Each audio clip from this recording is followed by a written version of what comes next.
Welcome to Crime, Corrections, and Culture. I'm your host, Michael Liebowitz. This is the show where we tell you the raw truth about criminals, about crime, about the corrections system. Just a quick heads up, there's a special episode of this program out right now where I interviewed Valrese Cooper, the corner man. This guy did 35 years in prison, got out, and became Roy Jones Jr.'s trainer. It was a phenomenal interview. I highly suggest that you check this one out. Go ahead, Persephone. Break it down. I think everybody should go and watch that episode because again, I've only watched the first 5 or 6 minutes, and just the very first thing that he says, the very first thing, is just a little bit mind blowing. So, what? I was waiting for your question. Oh, right. So we're continuing with Inside the Criminal Mind. Yes, inside it. So there's two chapters that Yes, inside. Don't worry. there's two chapters that I'm sort of gonna speed through We're going to because speed through them. it just sort of carries on with more of the same sort of introductory kind of stuff, right? Okay. So the first chapter that we covered was parents, and then they get into school, and then the next one is work, right? And this continues with more of the same general vein, right? So for many criminals, to work is to become a slave. I'd rather die than have my friends seeing me serving up fries.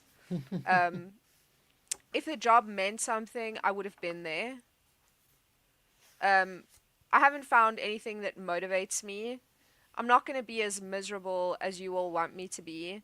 There's just this general idea that work is like either below them or something that, is for everybody else, not for me.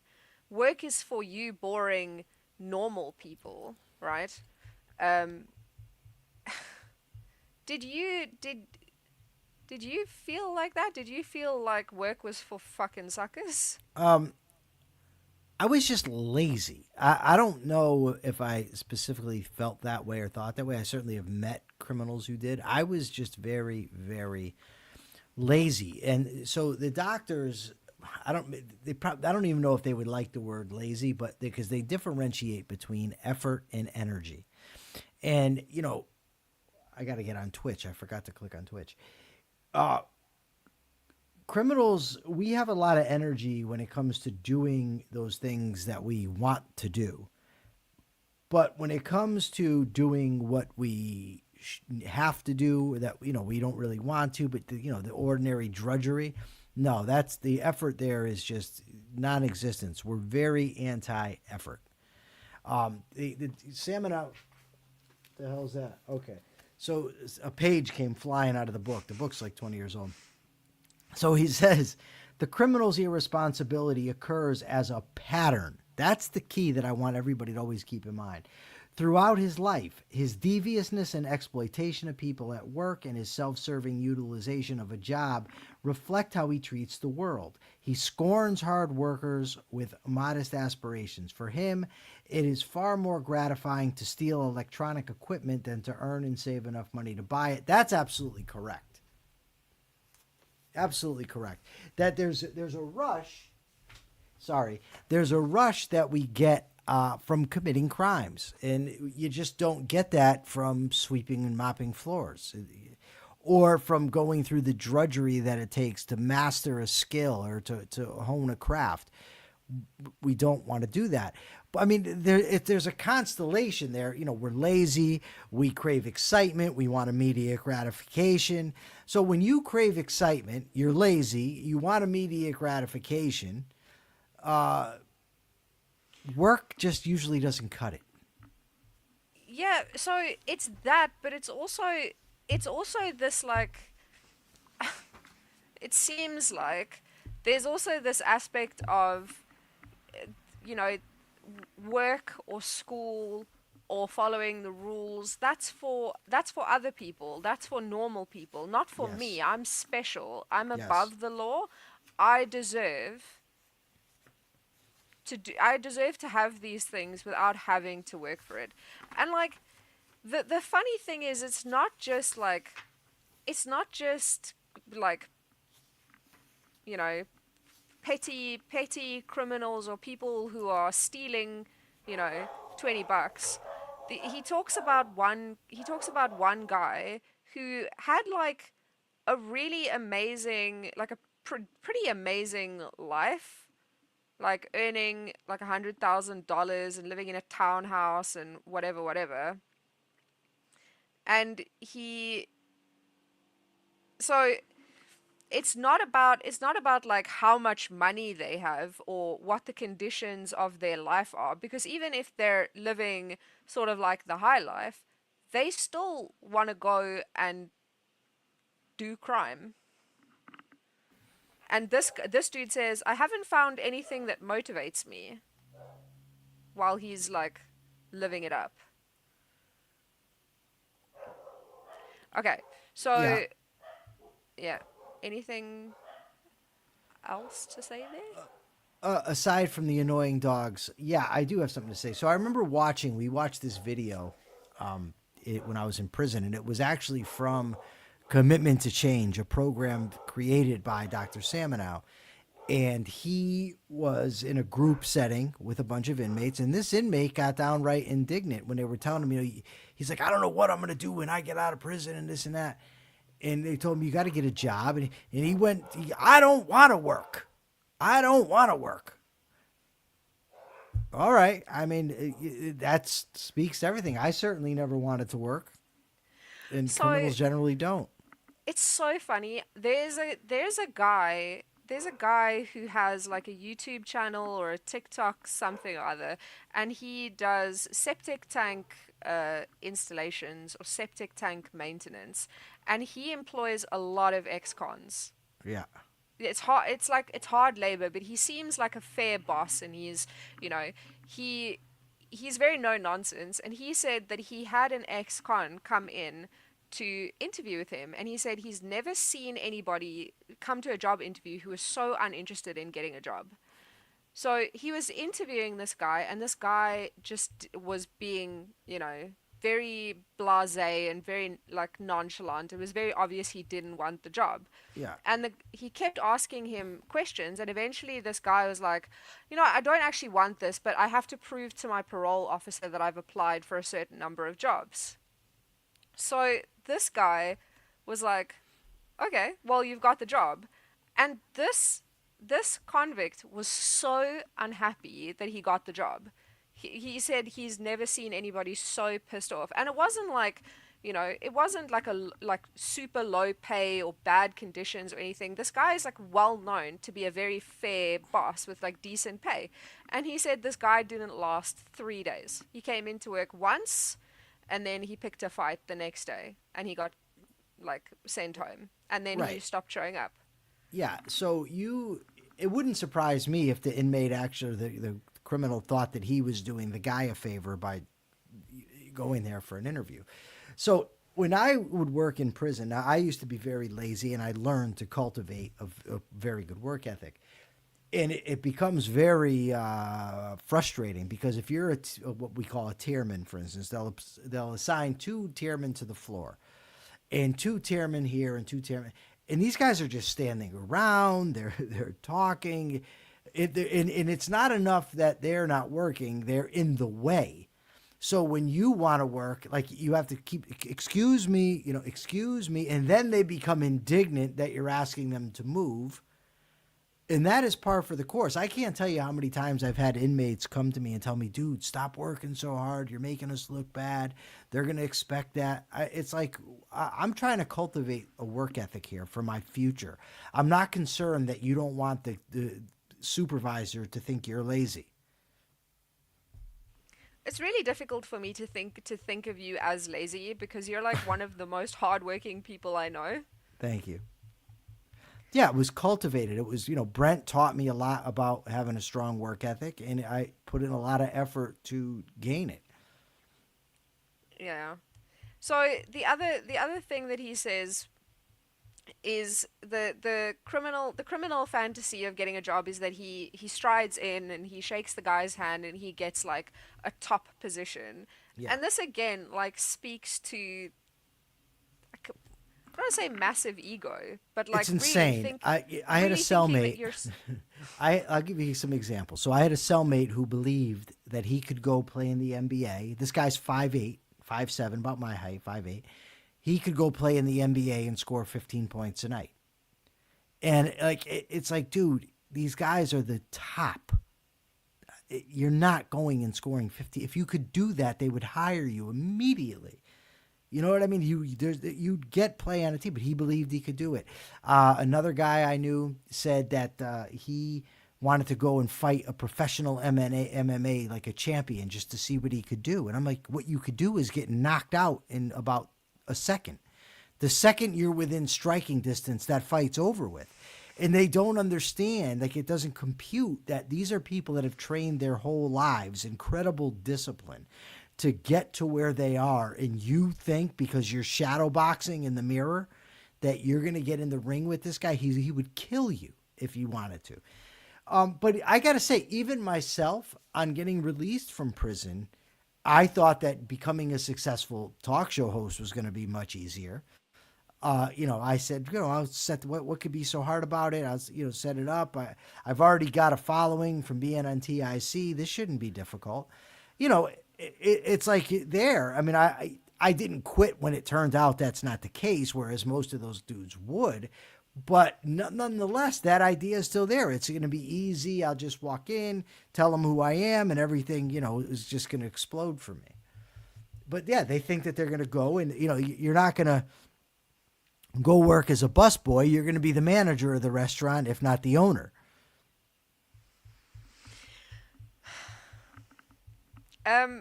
So hold on. Let me I'm holding. scroll. So again, I'm sort of just like speeding through these chapters so that we can get to the really good stuff. Did you finish the book? No, I got to chapter. I'll tell you now.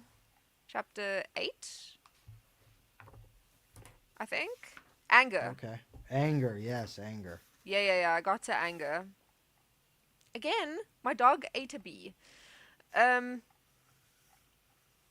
Okay, so that's work. So the first chapters of the book really cover, like from childhood up into work and school, work, parents, environment, and how the criminal deals with those things, even like criminal children.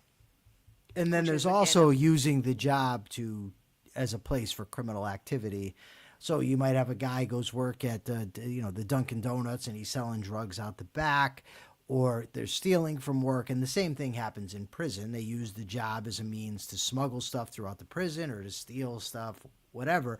It's not the place to go to work. It's the place to go do your criminal activity. and that it's not about the job, it's about status and authority a lot of the time. Yes. Anyway, so that's the work. And again, like the other thing that I found really funny about this, and you mentioned it in Down the Rabbit Hole, is that it's not just criminals who come from like a specific type of background, because one of the people that he talks about in this book is someone who like was embezzling and embezzled like a whole lot of money. She wasn't like a poor person who got into a life of crime because her life was so awful. And she, you know, I do, so yeah. yeah, it applies to everyone like across the spectrum. And he says the criminal never has enough power, control, and excitement, which are the oxygen of his life. That's accurate, yeah. Like the thought of like doing something wrong fills me with dread. Like, kind of makes me nauseous. You know what I mean? I do, yes. So to me, that's wild. So the next chapter is life is a one-way street, and I like this. I made myself a little god at every turn. So it was one of the people that he interviewed. Mm-hmm. And did you ever feel did you ever feel like that, like you were making yourself a little god I when you were wouldn't. doing shit? I wouldn't use that terminology, but certainly the in control, powerful, exploiting others. But I wouldn't have used the term God. No. But I mean, I get. I mean, it fits. It's just I just never thought of it in that way. So I mean, you just wanted to be in control and powerful, and like you wanted people to be afraid of you. Yes. He also talks about boredom, and how boredom for the criminal is not the same as for like regular No, people. it's excruciating. It's Yeah, constant craving for excitement. Like, don't you can't just sit back and relax. You gotta be pursuing some score, doing drugs, drinking, getting laid, something. well, one dude killed someone because he was bored. Which, yeah, he says, what did he say? We just wanted something to do. So a guy on killing someone after he'd killed a person, he said we just wanted something to do. Yeah, that's wild. So yeah, boredom is different. It's not restlessness. So did you like when I read stuff like this, my immediate question is like, what did you do when you were bored? Like, what did it feel like? Did you when you were bored, did you want to go out and rob people or fight Yes. people? Yes. Yeah, of course. We're home and we're thinking, what can we do? And I mean, oftentimes, there's a series of things they come together. We're broke. We want to buy alcohol. We want to buy weed. So we're bored, but we can find somebody to rip off. That gives excitement. Plus, it provides the money. We go get the booze. That definitely, does away with the boredom, because now you get drunk and now you're calling the women, or the girls were teenagers, so they're young girls, and you're whatever, you know what I mean? Yeah, it's always find something to do, find something to do. Did you have a job? For a very, very brief time. Because you didn't want to go to school, and then you didn't want to get a job, or you I didn't want to go to school. I didn't want to work. No, I wanted to fuck around. That was it. so I mean, you can see how this all combines. You're choosing to hang out with bad people. You want excitement. You want people to be afraid of you. You want money, and you don't want to work for it. It's not surprising that, I you ended end up up in doing, prison. No. yeah, that you go out and do fucked up stuff to get money. So, Larry, the same dude who killed someone because he was bored, right? He says, I'm a good person. I don't like to bother nobody. Yeah. So So, it's his view of himself as a good person. I mean, you can see, if you pay attention to criminals, you can see the constellation coming together.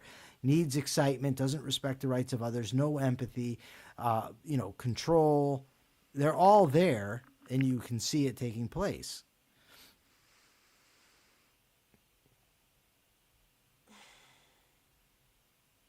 sorry, I'm just reading through my questions. That's okay.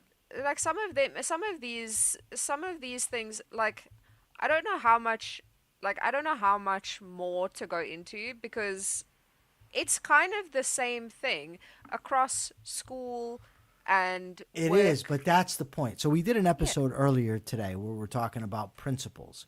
And that's what we want people to see, is the principles by which the criminal acts, because it's the same. The same patterns are there, whether it be a male, a female, a white collar criminal, a gangbanger, whether it's at school, at work, in prison. The patterns are there. They're applicable. You just have to you have to know and understand what it is that you're seeing. Yeah. So a lot of this chapter is Larry, right? And Larry says we just wanted to have something Okay. to do. Hold on one second. You've just Give muted give yourself. the advertisements for the shows and whatnot, and I will be right. Hi everybody. Please go and follow us on Twitch because that would be really helpful. Also, the shows are available on Spotify. We're a couple of episodes behind at the moment with Everyday Ethics and Crime Corrections and Culture, but we do upload to Spotify. They are all available there. If you do listen, please go and leave a rating. Please don't forget that we're moving away from Patreon, so we're moving over to YouTube memberships. Um, and there's 3 membership tiers available. Cool stuff on the YouTube memberships. We do weekend chats and members only shorts and members only videos. So check that out. It's all really cool. There's a lot of great stuff on the channel. And the Saturday shows, which are really good. We've only done 2. Well, I've done 1. He's done 2. But they're really Um, good. but I'll be doing a lot more. I'll be doing one. We'll be doing one this Saturday. I think Persephone may be back, but you never know. So Akira Felix says it may seem like it's the same because you're hammering the principle, but not everyone who comes across this show understands the importance of those principles. It's good to repeat. And you might actually remember when we were talking about, especially for criminals, that repetition is vital, that you want to keep repeating. So that's why it's very, while it might seem mundane, I think it warrants going through different situations, Persephone. Yeah. No, that's true. That is true. Thanks everybody for making me feel bad. That's a joke. That's a joke. So anyway, Akira is going to feel guilty about that. I know that's why I said it's a joke. So the thing is, I'm reading this book sort of in chunks, right? So I'm reading. I've sat down and read in like 3 sessions really. So I'm reading huge chunks and then I'm making notes, and I'm not like with the last book I sort of read and then we spoke about the chapter. Yeah. Now I'm reading huge chunks of the book and I have to make notes and I have to highlight things and go back, so it's not super fresh in my mind. Um so Larry said that we just wanted something to do. That's when he killed a person. He also says, I don't have a conscience. If something happens, it happens. Some people have a conscience, it's going to bother me, and to me it didn't. So we've spoken about this before. You had a conscience, kind of. You just But I killed dulled it. it. Yeah, I killed it because that's the thing with most criminals. I would say the conscience is dulled. It is, but it's still there and can be cultivated, unless you're talking about pure psychopaths or pure sociopaths. But I don't know that. Well, maybe I have come across a few, but in general, that's not the case. Criminals do have some level of conscience. It needs to be cultivated. You froze. No, I didn't freeze. I'm just thinking. Oh, okay. Why? Why when such a stupid question. Like why when your conscience was telling you that this is not something that I should be doing, why was your reaction, man, fuck that little voice, instead of what it should have been, which is maybe this is telling me good information? Because I had overriding desires. I had other things that I wanted to do, and the conscience was in the way. I like that. It was in the way. Yeah. Enchantador is making fun of you. Well, it's his dog too, and he's the one that had to drive her to the vet while All right, she I'm just saying, screamed. the Enchantador is the man here. So, and I mean, we've also spoken about like the I'm a good person thing. Like Yeah. you thought you were a good person. And it, Yeah. for you, I know you committed like relatively serious crimes. You didn't just, It wasn't just shoplifting. No. yeah, it wasn't like you committed relatively serious crimes, but you didn't like straight up murder anybody. No, but that's fortuitous. No, You know what I mean? well, Like I've done things that could have resulted in death, and in which case I would have been charged with murder. I just was fortunate it didn't happen. that's really scary. Well, yeah, I mean it's also very true. So Akira says a lot of what Michael is saying applied to me and most of the people in the projects. I'm starting to think that maybe being poor has something to do with having those thoughts. I would say no because most poor people don't have those thoughts, and there are rich people who have them as well. And also, again, you got to get back to medical students' disease and understanding that this stuff, it's not something that we grow out of. It's well, I guess criminals there is the maturity hypothesis, where that the maturation hypothesis that you grow out of it eventually, but that's like in your 50s and 60s. If you're talking about kids, yeah, a lot of kids exhibit this type of stuff and then they grow out of it. It's called adolescent limited delinquency. So they will age out of it. They'll engage in it when they're 13, 14, 15, whatever. But we're talking about criminals. We're talking about men that are engaging in this stuff systematically on a regular basis, and it's not because they lack money. And it's on a spectrum, right? So all of these things, all of like the human behaviors and the Yeah. thinking patterns, they Continuum. exist they exist on a spectrum, right? Yeah. So from like and I you know, I recognize some of these things in myself. I mean, we've spoken about this. My dad was a criminal, Yeah. and I recognize these behaviors in him. Um, so Ba-ba-ba-ba-ba. yeah, I'm a good person. I don't like to bother nobody. So what I was gonna say is, you thought you were a good person, Yeah. and you didn't. You committed serious crimes, but you didn't Yeah. murder anybody. Larry, on the other hand, actually murdered someone, Yeah, and I can't count the amount of murderers I knew who thought they were really good people or thought that they were the victim in the situation. So that doesn't surprise me.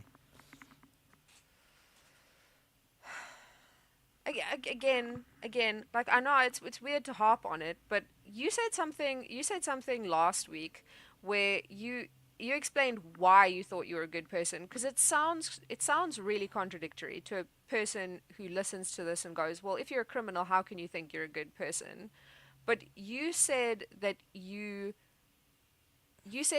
thought that at the core of it you were a good person and these behaviors were like not who you were. Yeah, right. When I pet kittens or helped an old lady, open a door, that's the real me. The guy who's robbing people or uh, vandalizing, whatever, that's not the real me. The real me is the nice guy, the guy who says thank you, please, and you're welcome. So wait, what is this quote was, when I walked into that room, everything in that room belonged to me. So talking about like the sense of entitlement. So there's a couple of things, right? There's this sense of uniqueness and superiority and rules don't apply to me. Then there's the sense of entitlement, which you see in school and in work. Like they think that they just deserve everything handed to them on a silver platter. Yeah, And if they don't get it, then they're being wronged in like a significant and dangerous way. yeah, yeah. Criminals think. I mean, the cheeseburger isn't big enough. One day I remember going through the chow line, and now normally at breakfast, they would give us cake. You get a piece of cake with your oatmeal. And one day they ran out of cake and they gave us cookies instead. And there was a big uproar about it. These people who had committed murders acted like it was a total injustice because they were provided with cookies instead of with cake. Now, I tend to think that had they given us cookies every day and then switched out the cookies and gave them the cake, they would have been pissed about that. Yeah, probably. So Akira says, were those murderers released from prison? I don't remember if he mentions whether Larry was, but I mean most criminals are released from prison, even the ones who, 95%. yeah, even the ones who commit serious crimes. Yep. I would let me derail this a little bit. I read a book quite a while ago. I don't know if you know the story of these two kids. They were 8 and 9 at the time, and they kidnapped a 3-year-old boy out of a mall, and they tortured and killed him. They were sent to, like, I don't know, juvenile prison. They were released when they were 18, and that was a heinous crime, and they were Right. released. Not even. Yeah. Well, they were charged as juveniles, probably, and the law doesn't allow you to hold juveniles very long. Yeah, yeah. Oh, so he was referring to the people that you knew from prison that thought that they were good people. Were they Yeah, released? I do know murderers that were released from prison. In some, yes, some, no.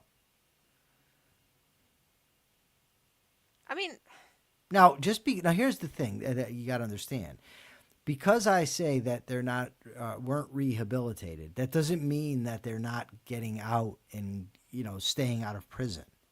What I'm saying is that they're not committing serious crimes that we know of. They could be working for a living. I don't know. I'm not following guys around to know what's really going on in their lives. I know that there's some people that I knew in prison that were not rehabilitated that have subsequently been released, including murders. so I mean, he Samenow talks about, what does he call it? It's like crimeless. He talks about being a Non-arrestable offender. non-arrestable offenders. Yes, so they're still criminals. Yeah. They're just not. They might not be committing offenses that Right. they could be They're, arrested they're, for. they're still not concerned with other people's rights. They're not concerned with other people's feelings, with other people's stuff. Nothing. There's still no respect for the law. It's just they don't want to go to prison, so they might, fly under the radar. But it's also important to know that just because somebody's not getting arrested doesn't mean that they're not breaking the law. Yeah, that's also true. But I mean, I thought that the whole idea of non-arrestable offenses and people still being criminals, even if they don't necessarily commit crimes that they could be arrested for. Hmm. I thought that was really interesting. That sort of sets the It tone for the is. I whole mean, you book. can like one of the things that I always when in prison is you can see things that are indicative of the mindset. And the thing that I usually noticed was the slamming dominoes. And people think, well, it's just slamming dominoes, but you're slamming dominoes without any concern for how your behavior is impacting other people. It's just, I want to do this right now, so I'm going to do it. And I can give, I mean, I could probably talk for a month just about that. Get things in prison that prisoners do where they just don't care about how they're affecting other people. Now, that's what's done when they're on camera, when there's a CO who's watching them, where they know that anything that they really do, they're probably going to get caught and end up in SEG. So, but now if you remove all that stuff, but you take the characteristic of somebody who doesn't give a damn how their behavior affects others, they want what they want when they want it, and you can understand that it's going to result in a rights violation.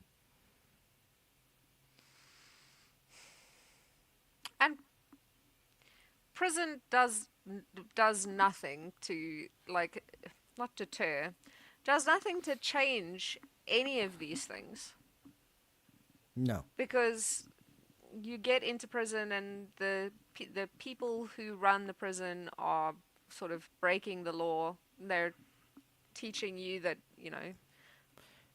Watch the interview I did with Valrese Cooper. I want That's what I suggest that folks do. If you want, I mean, the prison that he was in, I'll give you, was far worse than the prison that I was in, and it was in an earlier time. He went in '76, the year I was born. But the principle is the same. So I would highly recommend it. I would also highly recommend it. And so Akira says, I know a lot of people who think it's cool to shoplift. I don't know if they've been arrested, but they definitely didn't go to prison. Yeah, shoplifting is a big thing. I know a lot of people who don't pay their taxes. I know a Well, lot of it's it's still a crime. it is, but it's not violating anybody's rights. No, Okay. that's true. Do you have any questions anymore? I mean, I do. Do you have like a hard out? Because I had a No. hard out in 10 minutes. Okay, well then let's So go. I was just Ask- gonna continue. I was just gonna continue to chat for 10 Let, minutes. let's roll. Ask the question. So where is this from? To be obligated is to be powerless. Criminals have no concept of obligation. What looks like obligation to them is always like serving their own immediate interest. Yeah, Is that who wants to be obligated to anybody? Who wants to owe somebody? Who wants to have to keep their word? I mean, I have to show up at this time, or I have to deliver this here and there. Screw that. I want to do what I want, and that's it. Do you want to talk about the sex chapter? Sure. I mean, okay, so there's a whole chapter about sex in this book, and Yeah. the excitement of making it is the excitement of making a conquest, not a biological urge, that provides the primary impetus for sexual activity. So there's a whole chapter dedicated to like how criminals think about sex, and like is that how it was for you? Yes, very much so. I mean, look, sex is good. I mean, it's pleasurable, but yeah, I mean, I did view it as conquest. I kept a tally of the amount of girls that I had sex with, and I viewed it as conquest. I mean, like a competition with the other boys in town. I'm having sex with more girls than they are, and that's it. So. Yeah, that I would say that's accurate. It's about, and in prison you can see this also with the sort of, men who prey on other men. It's the same dynamic. Yeah, because he says that it's not about sex, and he says the criminal does not even conceive of his partner as a person. Yeah, I mean, that's exaggerated, but I get what he's saying. I mean, I never thought of it that this isn't a human being. It's just that the person that you're having sex with, their emotions, their feelings about themselves, their feelings about you, that's all secondary. That's not what's important. So, like, it's so funny that you say like you don't see it as not not seeing them as a person, but when you say that they're like all of those things that make them a person, Right. Well, that's like, what I mean. Nothing. Yeah, mean Yeah, nothing to you. right. That's, But it's not like you're saying to yourself, "Oh, this isn't a person." Like you don't like it's just not explicit in that way. You could infer that by seeing how criminals operate. But I'm just saying that like I never said to myself, "Oh, these people aren't these girls aren't human." That it doesn't matter what I do to them. It's just how I acted. But I mean, can't you say that for a lot of things? Because were Yeah. you explicit about were you No. explicit when you were thinking about these things? No, Were you like explicit ownership, about- like when they talk about the criminal believes he owns everything. No, I don't walk in and say, "Look, everything here is mine." No, what I do say is if I want something, I'm taking it, and that's it. If I can get away with stealing it, I will. So the attitude and the actions are as if. I'm just saying it's not an explicit thing. Like criminals aren't, in my experience anyway, are not saying to themselves, "Huh, look at all these non-humans that we call women. Let me just go take advantage of them, lie to them, and have sex with them." But you're acting as if they don't matter. Yeah. That they don't matter as human beings. But that goes beyond just like, yes, when you're talking about women, that's that's important. But it seems like you felt that way about a lot of people. Yeah, of course that's the point, but I guess it's the application of the thought process, but to sex, it's the same thing. I want excitement, I want conquest, I want to be in control, I want to be the boss, the big man, the unique one, the number one.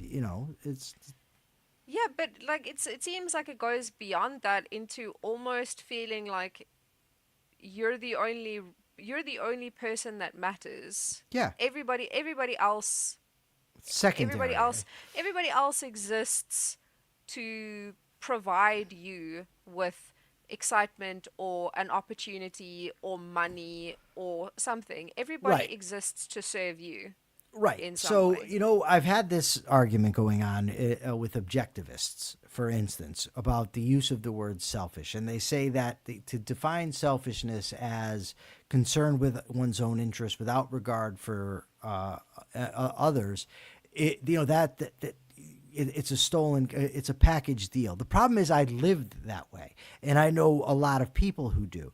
And it doesn't mean they're actually acting in their interest, but they are concerned with their own interest, and it's just that other people do not matter. And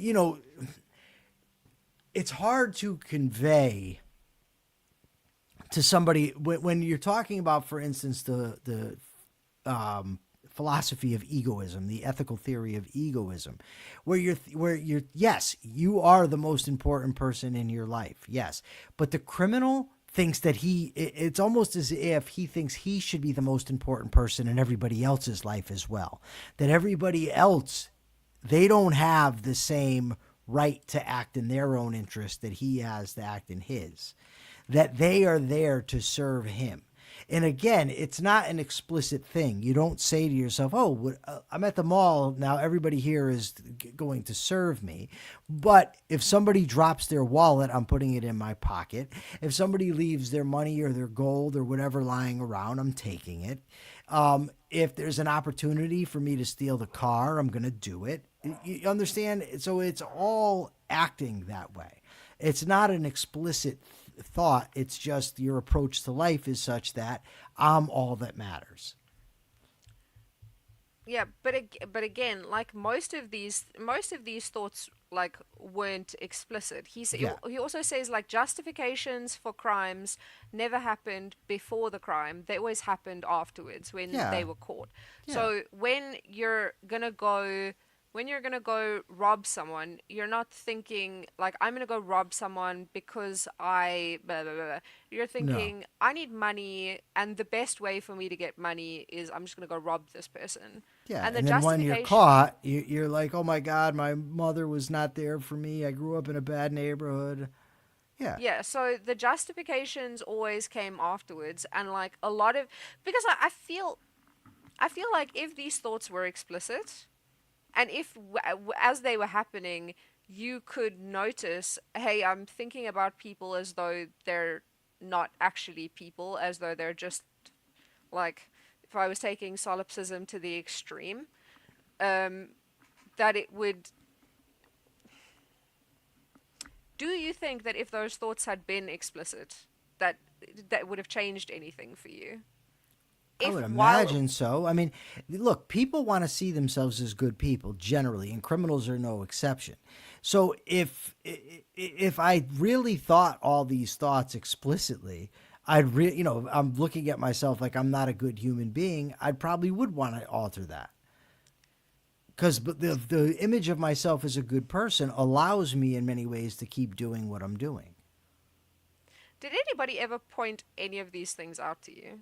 That No, not like that. No, people pointed out to me that I was a victim, that it wasn't my fault, that it was my parents, and it's understandable I turned out how I did. Or, I mean, there's also the other extreme, right? Where, oh, look at, you're just a scumbag. That's it. There's, as if, I just, was fully formed into a criminal. So I experienced that, where people don't even, there's no semblance of understanding of how a person could end up like that. And I'm not, I don't think that's recognized in reality either. no. Or, like the judge said to me when I went to, when I, my sentencing, there's nothing redeemable about you now or in the future. Well, he was wrong. So that's just as bad as saying, "Oh, it's not your fault." It's everybody else's fault. To look at me and say, "There's nothing good about you at all." Well, that wasn't true. So I really do have a hard out in like 5 minutes. So I read a post the other day, and up until about like 8 months ago, I would have agreed with it, right? And they said that they think that sexual assault or any sort of like sexual assault related crimes are the only Yeah. crimes that are unforgivable. And if a person commits sexual assault, they should just be locked in jail forever. Hmm. And to me, like again, 8 months ago, 9 months ago, I probably would have agreed with that because I would have thought like that's a fucked up thing to do, like you're irredeemable. Hmm. And it's harder for me now to say that there is there is a crime that is truly unforgivable because if a person is trying to change or wants to change, to Hmm. turn around and say, well, no, you committed this one act, therefore you're irredeemable forever. Yeah, I mean, That's just, you can do that. I don't like. I people. A lot of people think that sexual assaults are worse than murder. For mm, instance, I don't like murder. You take a person's life. So I think these are bad crimes. I don't, in prison, I get it because people want to look down on others as a way to elevate themselves. So you've got, for instance, you might have a child molester, but he says, "Oh, but at least I'm not a snitch like that guy." Or you got, a guy who's committed multiple robberies and assaults, but he said, "Oh, look at this guy, he's a rapist." I don't, some of the things that I've done in my life, I'm not a rapist, but I mean, I've seriously hurt people. I've seriously scared people. So, like, how is that better? I get yeah, now when you're talking about kids, I kind of mm, it's work. I do see that as a separate category, but at yes. the same time, I say, well, if I'm robbing somebody and I put a gun in that person's face, that person, the fear that person um, is experiencing in that moment, that person doesn't know if they're going to live or die. Right now, I know because I know if I'm not going to kill somebody when I'm robbing them, but the idea is to make that person think you will. So that person's terrified, and then you might assault the person in order to really scare him. But I'm going to say, oh, but that guy's a rapist. Look how much better I am. All I did was rob somebody and pistol whip them. I mean, that just seems stupid to me. It didn't. There was a time it didn't seem stupid, but it seems stupid to me now. Yeah. I mean, look, I kind that person I see where they're coming from, but also like I disagree. So, not another guitar channel says it's one thing to believe someone else is irredeemable, but I don't know what good it does to tell them that. And if you're irredeemable, what are you supposed to do from that point onwards? Well, And that's I the key. And mm, unless as a society, every time anybody commits a serious offense, you're just going to lock them up forever, which we don't have the money for. People may think they do, and you can do that. You don't, right? So it doesn't do any good. as Not Another Guitar Channel says. You tell somebody you're irredeemable, we're never going to accept you. That person gets out of prison. Okay, what do you at that point expect the person to do? If you're saying, I don't care what you do, I don't care how much you change, I don't care how much effort you put, you are never going to be accepted back into society. And let's say everybody does that. Well, what do you think such a human being is going to do? Do you think that human being is going to say, well, it's understandable that nobody likes me. I'll just go starve to death or maybe go beg at a soup kitchen? Do you think that that's what the person's going to do? They're not. No, they're not. I mean, and like that's the thing. And believing that kind of thing is stupid and robs the world of people like you who do change and do become like huge forces for good. Yeah. So Great yeah. discussion, Persephone. Great discussion. Persephone will not be here Wednesday. I will. Maybe she'll be here Thursday. Even if she isn't, I will be here. Yeah, I hope I'll everybody's do. enjoyed the show. Please check out the episode where it's out there right now on this channel where I interviewed Valrese Cooper. Great interview. Yeah, please go and watch, leave a comment, and all of these episodes will be up on Spotify at some point this week, and I will be posting all of the book stuff, Oh, book everything. Persephone's going to post everything. everything. I'll Thank do you, all the things. everybody, for your comments. Thanks for the conversation. Thanks for just tuning in. Really appreciate it. See you Wednesday. Till then, take care of yourself.